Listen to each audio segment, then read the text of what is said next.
Hi, Vadim here. In this quick and practical tutorial, you'll learn how to solve this common everyday problem step by step. The best tool for editing of PDF files is Microsoft Word. To open PDF file in Word, right-click on the PDF file and choose Open with Word. When we click OK, Word will convert the PDF into editable document. You can now update the text, move images, or even delete pages, just like you would in a normal Word file. Keep in mind that formatting might shift if the PDF had a complex layout, but for resumes, letter or reports, it works really well. The best free tool for editing of PDF files is Google Docs.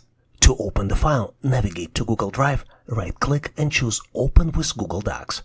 It will convert the file into Google Doc, where you can edit text, change formatting, and insert links or images. And once you're done, you can go to File, Download PDF document to save it back as a PDF file. You can also use free online PDF editors, for example PDF Escape or Small PDF.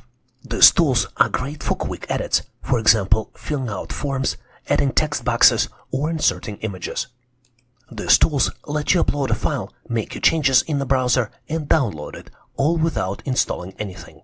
I would recommend not to use online tools for sensitive documents, since you have to upload the data to their website. Do you need to edit PDF on your phone? Use apps like Adobe Acrobat or Xotto to edit your PDF files, sign documents, and add notes. This is perfect for on-the-go changes. If you found this content helpful, don't forget to like, share, and subscribe to Online Training for Everyone. Have a great day.